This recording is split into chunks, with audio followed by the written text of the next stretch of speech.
Good evening, everyone. My name is Leslie Huey. I'm an assistant professor of urban and regional planning.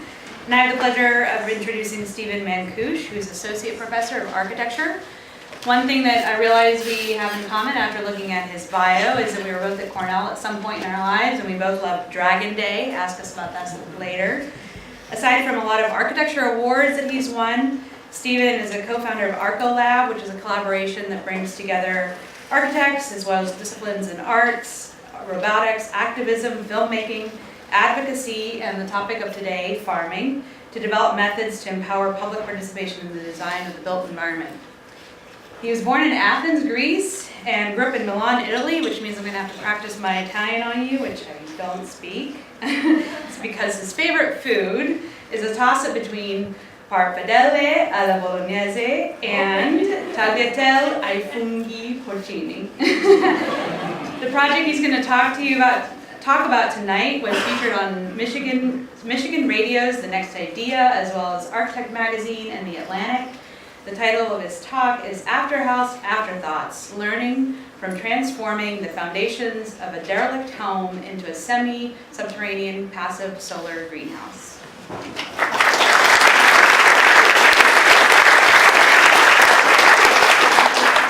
Thank you. I'm really excited to be here, present this work to a new audience. I'm mostly cloistered up in the architecture school.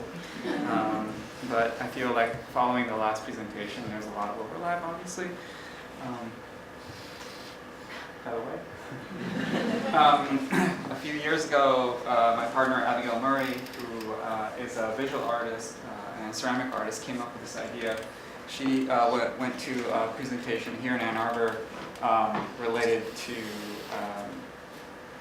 growing food in the Andes Mountains, and came across what's called a wallapini, which is a semi-subterranean buried greenhouse. And so she wanted to build one here, and rather than do that by digging a hole, she thought, well, maybe we should find a hole somewhere. And so the project started by looking for an appropriate site, a derelict house, and finding the right community to do the project. So it's very simple. There's a house.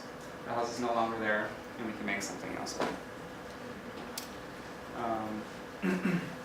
So a great part of this, the concept comes from the idea of reusing foundations. Foundations are abandoned all over the city, and right now the ordinances in Detroit require the removal of foundation to bury the site back to return it to a flat condition.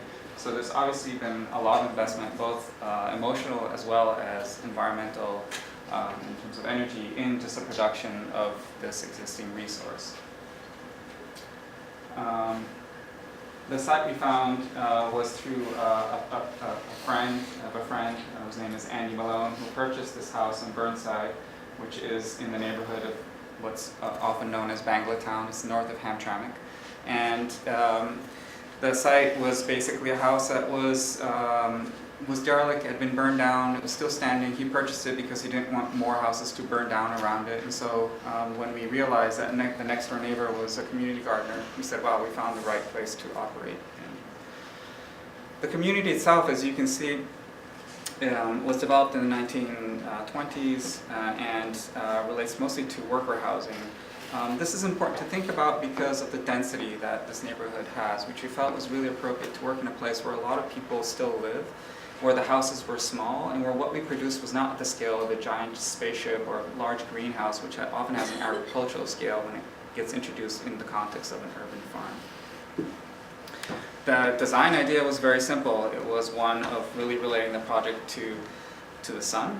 So we rotated what would be a normal sort of shape. We demolished the house and then came up with a form that gets rotated and locked, and you get this strange prism. So it looks at one level like a normal house, but then it has a strange geometry to it. But the project, as mentioned earlier, is not only about form and space, but it's really also about the stories of people that live there and the neighbors that live there. It was really about collaborating with different people. This is Andy Malone, and with other older neighbors and newer neighbors. This is an area where there's a constant flow of immigrants moving into the neighborhood, Bangladeshis primarily now because of the size of the houses, which are smaller and affordable, and there's a lot of density there. So our work there really relates often to to what's existing there. The way people grow food there, the way we propose it is different, but it was interesting to find ourselves already in the context of a location where people already grow their food, in great part because the types of food that they eat, those vegetables don't exist in sort of the common stream of farms. And so we're operating within that context.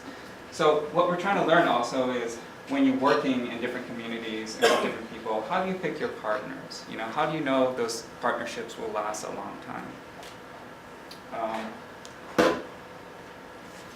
A lot of what we were thinking about is what is the objective that you're going to be growing for? Is it going to be really to grow food because you're trying to grow a lot of it?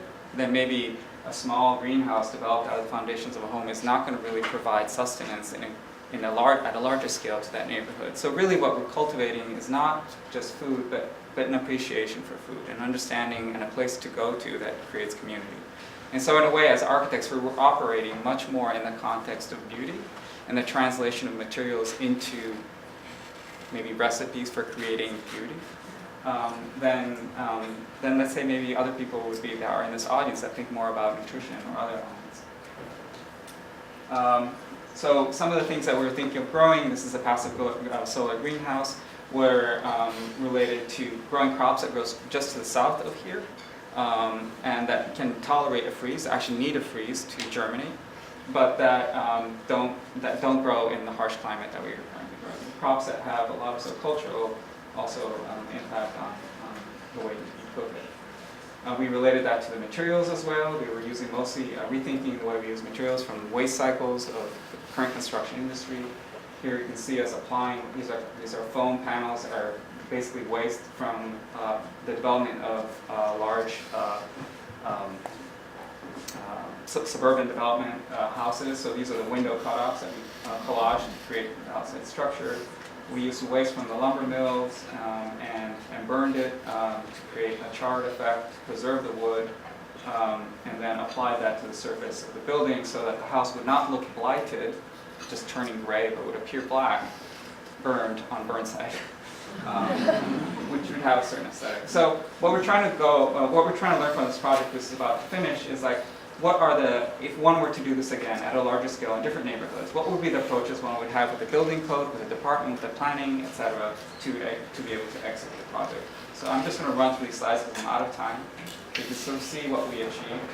And what we did is we had to demolish the ground and create a grade beam and all these sort of things. There are ways that are easier to do this that we've learned. How do you take this information and distribute it with other people so that they can build their own way of building? What are the skill sets of the people that you're working with? Where they come from? And this is pretty much where we're now. This is the interior. Use of brick, and wood from the existing structure, and soil that we just filled in. And these are the project credits, which here in the audience is John Ostert, who has been a strong collaborator on the project back there. Thank you.